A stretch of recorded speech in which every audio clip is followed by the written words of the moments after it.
All right, guys, we got Doug Polk in the building, showing up, making a wild bluff. We're going to talk about it. Is it a good bluff? Is it a good spot? We'll see what happens. Let's get straight into this hand. We're going to break this down for you guys. You pay for 7. You got 7 hours on your account. Oh, yeah. just like carry it. Yeah.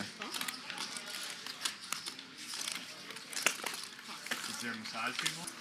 We're getting deep into the business.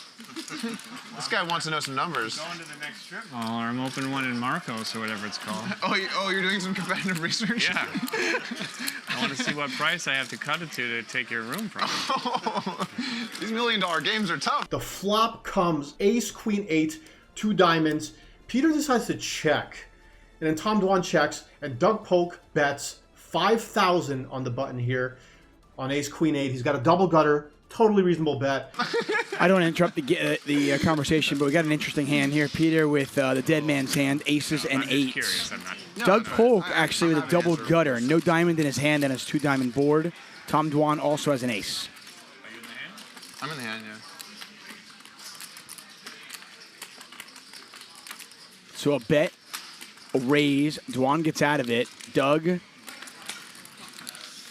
makes the call. $45,000 in the pot. Looking for a king or a 9. Peter decides to go for a check raise with top and bottom pair here to 17,000. Tom Dwan quickly gets out of the way, and Doug Polk makes an easy call here on the button with the double gutter, drawing to the nuts. And Peter goes 37,000. Hefty sizing here. And that might get Doug to fold. We'll see how he plays it. 82,500 in there, 37,000 to call.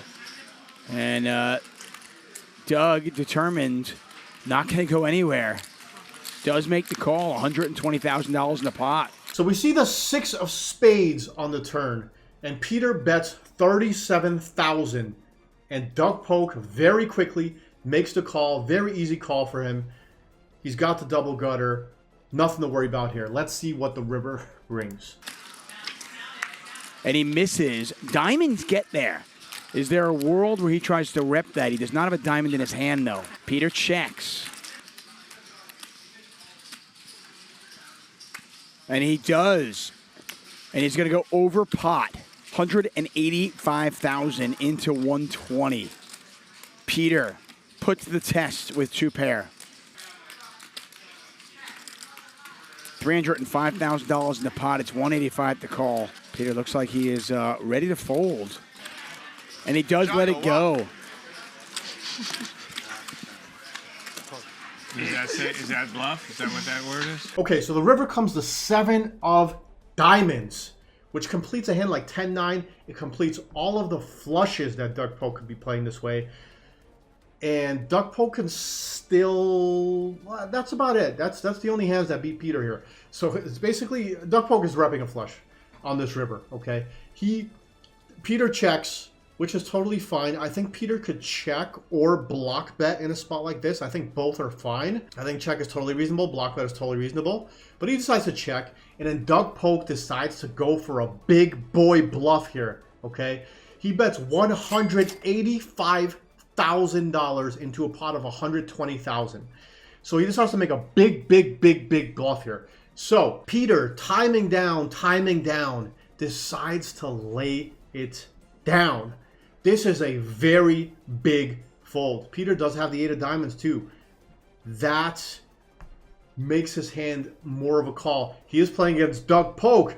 That makes his hand more of a call as well too. So let's think about Doug Polk's bluffs here. Obviously the value hands are very easy. He's going to have a hand like pocket 8s. Well, he's not going to have pocket 8s here. He's not going to bet this big with pocket 8s. I take that back. There's no way he's betting this big with pocket 8s. So his value hands are very simple. It's a flush. There's nothing else in the value range here. It's only a flush. Now let's talk about the bluffs. All combos of Jack 10 will be bluffing this way. And that's basically it. When you think about the way this hand played, that's basically it. Maybe if Doug Polk has a hand like, now this is next level kind of stuff, but maybe he has a hand like ace 10 or ace 9 that he decided to get to this river with.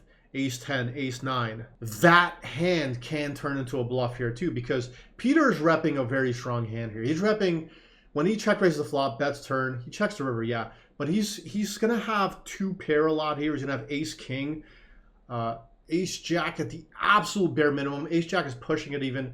Ace king, ace 8, ace queen. These are the hands that Peter's repping in this spot. So it really depends. If Doug Polk has hands like ace 10 and ace 9 in his range that get to this river and decide I'm not going to win enough here and I need to bluff, then Peter absolutely must call his hand. Even just with all the jack 10 combos, this is already like pretty close. So Peter makes this laydown, and I don't think this is a laydown you can make versus Doug Polk. Doug Polk is the kind of guy that can get here with ace 10 and ace 9 and decide, you know what? I'm not beating enough hands. I'm going to turn this into a bluff. And he's going to take all his jack 10 combos, you know, with a diamond, without a diamond, doesn't matter. Obviously, he took a jack 10 combo without a diamond. So he's probably taking every single jack 10 combo here, and that's a lot of combinations. So Peter should have made this call versus Doug Polk. I think this is a bad fold. Excellent bluff by Doug Polk here. It got through. It worked. I mean, what else can you say about it? I don't know if he would have thought Peter would have folded a hand like ace 8. I think he's trying to fold out like ace king here. Maybe he is trying to fold out a hand like ace 8. I don't know. Maybe that's the case, you know. Yeah, I mean, I don't think you can count on people folding two pair here. So if that's the case, I actually am not a huge fan of Doug Polk's bluff here with jack 10 offsuit. If he's taking jack 10 with no diamond here, he's probably bluffing this spot too much. And I don't know. This is a tough one, guys. Let us know in the comments. Let me know. Do you think this is a solid bluff? Peter's going to get here, I think, with ace king, a lot of two pairs, even some sets. So I personally, in game, watching Peter play and stuff like that, I wouldn't have expected him to fold two pair. So if the only fold you're getting are hands like ace king and maybe ace jack, maybe, and then he calls you with all the two pair and all the sets, I don't know if you can reach this wide and take jack 10 off without a diamond. Let me know in the comments what you guys think. This one kind of threw me off. I'm not sure about it. Let me know. But either way, if you like videos like this, like, comment, subscribe to the channel, and I'll see you guys in the next video.